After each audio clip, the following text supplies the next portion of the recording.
Hello મિત્રો, કેમ છો? તો સ્વાગત છે આપણા નવા વિડીયોમાં. તો આજે આપણે બધાના પ્રશ્નોના જવાબ આપીશું. જેમ કે બધાને બહુ મૂંઝવણના પ્રશ્નો હોય છે.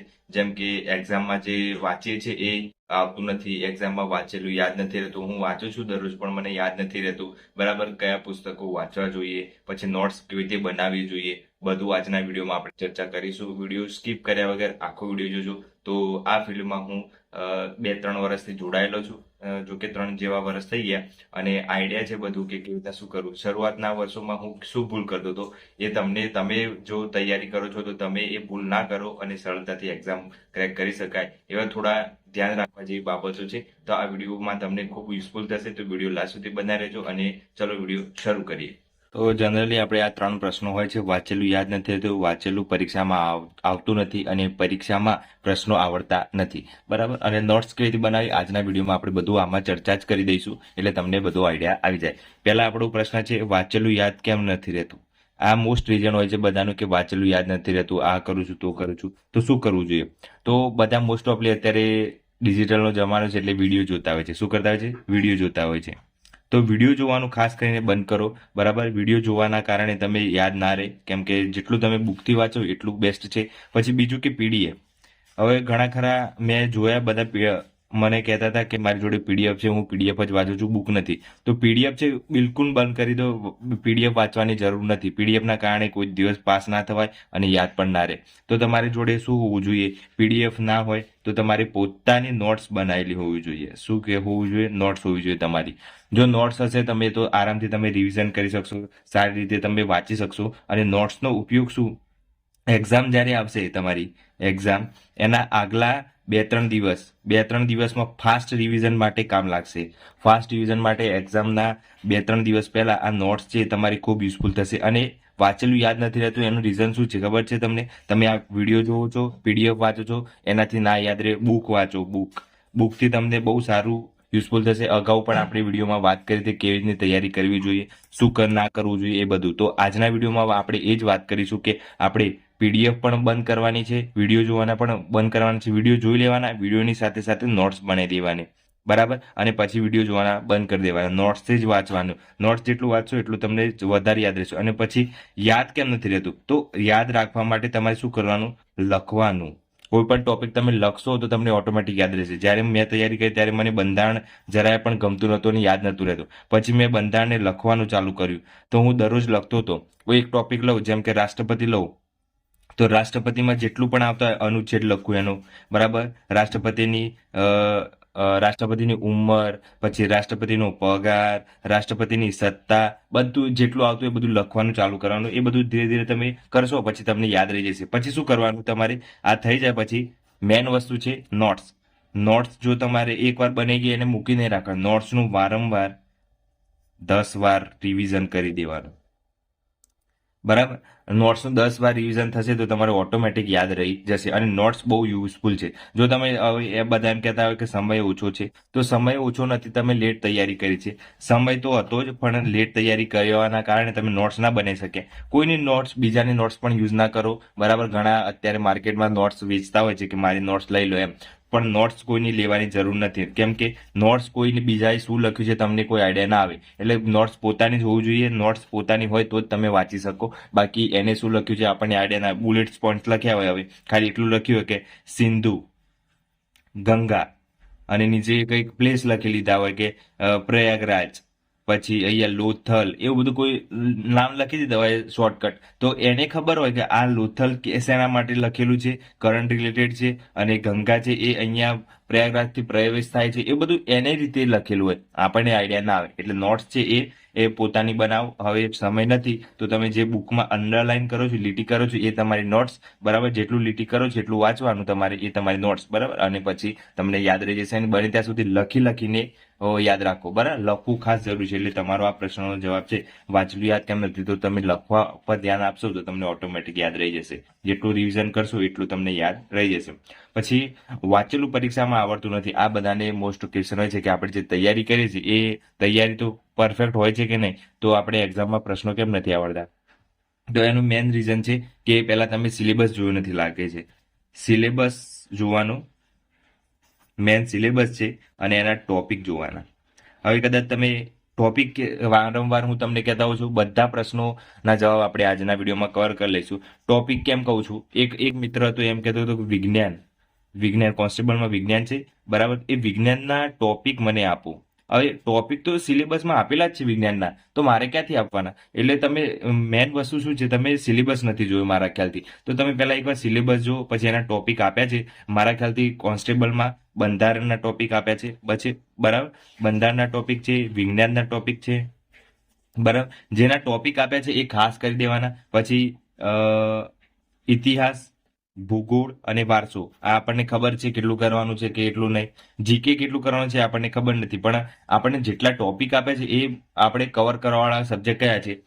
મેથ્સ, રિઝનિંગ, ગુજરાતી, બંધારણ અને વિજ્ઞાન. આટલા 5 સબ્જેક્ટ કરો તમે પાક્કા, તો તમે ઓટોમેટિક મેરિટમાં આવી જશો. એટલે આ થોડું ધ્યાન રાખવા જેવું છે કે ટોપિક તમારે જોવું જોઈએ. પછી બીજી વસ્તુ છે કે બીજી કઈ વાંચવાનું. જો ઘણા ખરા વાંચતા હોય છે, તો એમ વાંચતા હોય છે કે આપણે પાસ થઈ જશું, તો ડાયરેક્ટ શું કરશે, કદાચ વેબ સંકુલના, કાં તો યુવાના, કાં તો લિબર્ટીના, કાં તો વર્લ્ડ ઇન બોક્સના, આ બધી જે બુકો છે એ બધી લાવી દેશે જાડી ને જાડી, આટલી જાડી જાડી લાવી દેશે. પછી કહેશે કે હું પાસ થઈ જઈશ. પણ એવું ના હોય. શરૂઆત તમે કરો છો તો શું કરવાનું?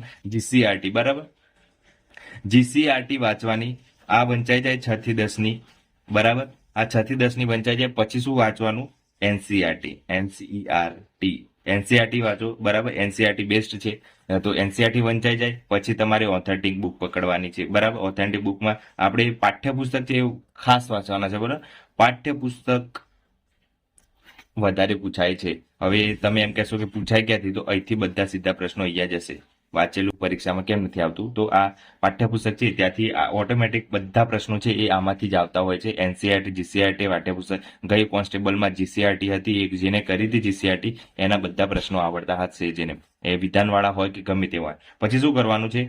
પીવાયક્યુ. બધાનો મોસ્ટ ઓફલી પ્રશ્ન હોય છે પીવાયક્યુ કરવા જોઈએ કે ના કરવા જોઈએ. પીવાયક્યુ તૈયાર નથી કરવાના, એટલું ધ્યાન રાખવું. પીવાયક્યુ તૈયાર નથી કરવાના, પીવાયક્યુ જોવાના છે તમારે કે આ ભરતીમાં છે. હવે કોન્સ્ટેબલની તૈયારી કરો છો, પીવાયક્યુ કરવા છે, તો પીવાયક્યુમાં શું કરવાનું? તમારે પીવાયક્યુ ચેક કરવાના કે ગઈ ભરતીમાં કેવા પ્રશ્નો પૂછાયા હતા.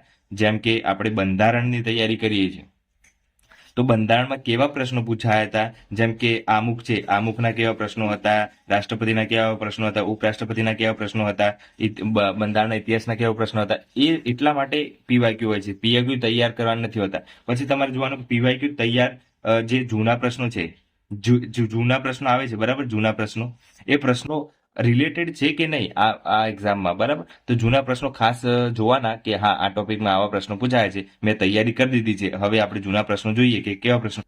બધી તૈયારી કરી દીધી હોય પણ એમને ખબર ના કે પ્રશ્નો કેવા પૂછાય છે, તે પ્રશ્નો ખાસ જોવાના. અને એ પ્રશ્નો આપણી નોટ્સમાં જોવાના, નોટ્સ એડ કરવાની કે આ નોટ્સમાંથી આ પ્રશ્નો કનેક્ટ થાય છે કે નહીં. એ કનેક્ટ થતા હોય તો આપણે નોટ્સ પરફેક્ટ હોય, બરાબર. તો આ રીતના તમારે જોવાનું કે નોટ્સ કેવી રીતના બનાવી, શું ધ્યાન રાખવું જોઈએ, નોટ્સમાં કનેક્ટ કેવી રીતે કરવું જોઈએ. નોટ્સમાં પછી કદાચ જૂના પ્રશ્નો હોય, બરાબર, આપણે નોટ્સમાં ના થતું હોય અને એ પ્રશ્ન કવર થતો હોય તો આપણે શું કરવાનું? એ નોટ્સમાં, જેમ કે આપણે કદાચ સિંધુકીની સભ્યતાનો કોઈ ક્વેશ્ચન પૂછાયો અને આપણી નોટ્સમાં નથી, તો આપણે જે સિંધુકીનું પેજ બનાવ્યું હોય નોટ્સમાં, ત્યાં એડ કરી દેવાનું જે આ પીવાયક્યુ નો પ્રશ્ન હોય ને એ, બરાબર. તો આ રીતના તમે તમારી નોટ્સને સ્માર્ટ બનાવી શકો છો. સિમ્પલ આવી રીતે ધ્યાન રાખવાનું બાબતો છે. પછી આપણે છેલ્લો પ્રશ્ન છે, પરીક્ષામાં પ્રશ્નો આવડતા નથી. પરીક્ષામાં પ્રશ્નો આવડતા નથી એનું રીઝન શું છે? જો આપણે આ વાંચેલું પરીક્ષામાં આવતું નથી એનું રીઝન આ જ છે કે આપણે ટોપિક વારંવાર જોતા નથી, સિલેબસ જોતા નથી અને બીજું બધું જે તે વાંચતા હોય છે. ઘણા ખરા બંધારણ કીધું છે, બરાબર, તો બંધારણ આખું વાંચવા બેસશે, પણ બંધારણમાં એમ નથી કીધું કે ઉપરાષ્ટ્રપતિ વાંચવાનું છે, તો એ ઉપરાષ્ટ્રપતિ વાંચવા બેસી જશે, બરાબર. ઉપરાષ્ટ્રપતિનો ટોપિક ના આપ્યો હોય તો એ ઉપરાષ્ટ્રપતિ વાંચવા બેસી જશે. એ જ ભૂલ કરે છે, એના કારણે આપણે પરીક્ષામાં વાંચેલું આવતું નથી. એટલે જે ટોપિક આવે છે એટલા કરો, બરાબર, એટલે વાંધો આવે નહીં. પછી છે પરીક્ષામાં આવડતું નથી. કેમ નથી આવડતું? પરીક્ષામાં પ્રશ્નો આવડતા નથી. એનું રીઝન શું છે? જે વાંચો છે તમે એનું વારંવાર રિવિઝન નથી કર્યું. મેન વસ્તુ શું છે? તમે વારંવાર રિવિઝન કરો, બરાબર. રિવિઝન નહીં કર્યું હોય તો તમને નહીં જ આવડે કોઈ પણ પ્રશ્ન. એટલે પરીક્ષાના આગલા દિવસે તમારી નોટ્સ હોય એ વાંચી લેવાની. પછી તમારી સિલેબસ અત્યારે પૂરું થઈ ગયું હોય તો એને પણ રિવિઝન કરવા મૂકી દેવાનું. એટલે અત્યારે રિવિઝન કરો, બરાબર થઈ ગયું હોય તો બરાબર. એ જેટલું બને એટલું 10 વાર રિવિઝન કરો, 10 વાર તો 15 વાર, જેટલી વાર રિવિઝન થાય એટલું, પણ રિવિઝન ખાસ કરવાનું. આવડે છે એમ નહીં સમજવાનું. પછી કોઈ ક્વેશ્ચન તમે પ્રશ્ન હોય કે કઈ પ્રશ્ન પૂછાયો કે ગંગા નદી છે એ કયા કયા રાજ્યોમાંથી પસાર થાય છે, ઓપ્શન આલેલા હોય આ બરાબર. પછી તમને આવડતું હોય તો તમારો કોન્ફિડન્સ જે હોય એ હલી જાય. કેમ કે ગંગા નદીનું મેં વાંચેલું છે પણ આ યાદ નથી કે કયા માંથી નીકળે છે. તો તમારો આત્મવિશ્વાસ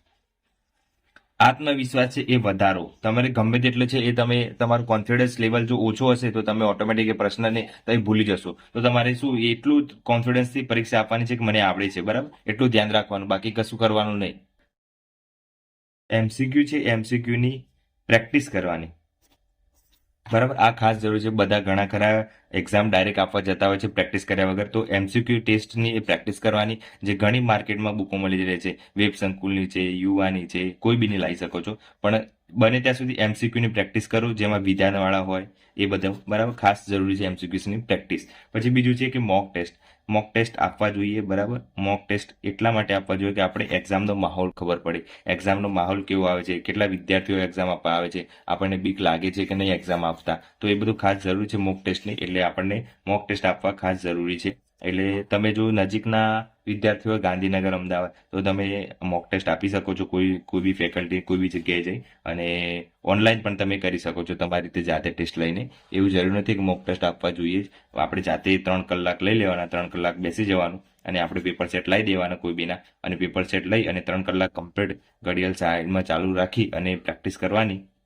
એટલે પ્રેક્ટિસ કરશો તો તમને આઈડિયા આવી જશે કે મારે કેટલા પ્રશ્નો આવડે છે, કેટલા નહીં, બરાબર.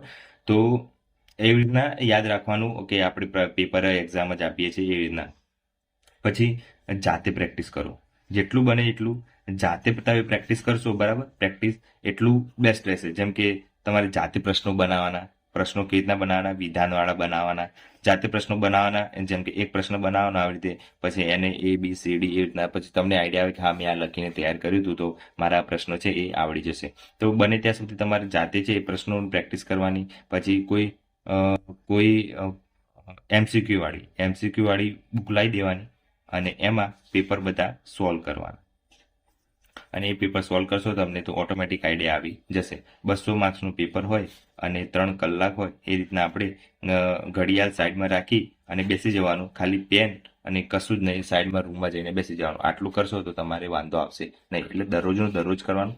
એક વસ્તુ યાદ રાખવાનું, તમે નોટ્સ કેવી રીતે બનાવવાની મેં કહી દીધું અગાઉ. નોટ્સ છે સિમ્પલ, તમારે કોઈ ટોપિક વિડીયો જોતા હોય કે કદાચ બુકમાંથી કરતા હોય, આ બંનેમાંથી તમારે નોટ્સ બનાવી દેવાની. નોટ્સ છે એક આખું લખવાની જરૂર નથી, જેટલું બુલેટ પોઈન્ટ હોય એટલા જ લખવાનું, બરાબર. એટલે વાંધો આવે નહીં. તો આ રીતના તમે તમારી રીતે કરી શકો છો, તૈયારીમાં બૂસ્ટ લાવી શકો છો અને મહેનતમાં તમારું સફળતા મળી શકે છે તમે આ રીતના ફોલો કરશો તો મિત્રો આ બધી મારી મહેનત છે, બરાબર. મેં જેટલું આગળ ભૂલ કરી છે એ બધી તમે ના કરો એના માટે આ સ્માર્ટ વર્ક બતાવ્યું છે. તમે આ ફોલો કરશો તો અગાઉ, હવે ટાઈમ નથી પણ અગાઉની કદાચ કોઈ બી એક્ઝામ આપવાના હોય, અત્યારે તૈયારી ચાલુ કરતા હોય તો તમને આ વિડીયો ખૂબ યુઝફુલ રહેશે. અને થોડું સપોર્ટ કરતા રહેજો, વિડીયો શેર કરી દેજો જેટલા મિત્રો તૈયારી કરે છે એમને. કેમ કે આવનારા સમયમાં બધાને ખ્યાલ નથી હોતો કે શું તૈયારી કરી. ગામડાના મિત્રોને ખાસ કરીને ખબર નથી હોતી કે શાની તૈયારી કરી, કેવી રીતે તૈયારી કરી, નોટ્સ કેવી રીતે બનાવે, બરાબર. તો એમના માટે આપણે વિડીયો બનાવીએ છીએ. બીજા ફાલતુ ઘણા કોમેન્ટ કરતા હોય છે કે આ તેમ, પણ આપણે કોઈનું ધ્યાન રાખતા નથી. આપણે આપણી રીતે આપણું કામ કરીએ છીએ અને મિત્રો જેટલા પણ આપણને સપોર્ટ કરે છે એ બધાને ખૂબ ખૂબ સપોર્ટ કરવા માટે તમારા બધાનો થેન્ક યુ છે. અને આવી જ રીતે સપોર્ટ કરતા રહેજો. અને બીજું કે આપણી ચેનલને હવે ધીરે ધીરે ગ્રુપ મળી રહ્યું છે તો બધું સપોર્ટ કરતા રહેજો. અને ચેનલ પર નવા તો સબસ્ક્રાઇબ કરી દેજો. અને જેટલા મિત્રો છે એ બધા આપણે ટેલિગ્રામમાં જોઈન ના કરી હોય તો જોઈન કરી લેજો. ત્યાં મેં નોટ્સ મૂકી છે મારી. જો તમને આઈડિયા આવે કે કેવી રીતના નોટ્સ બનાવવી જોઈએ, બરાબર, એ નોટ્સ જોઈને તમારે તમારી નોટ્સ બનાવી તો બનાવી શકો છો. અને સબસ્ક્રાઇબ કરી દેજો. અને આજ માટે આટલું રાખીએ. જય હિન્દ, જય ભારત.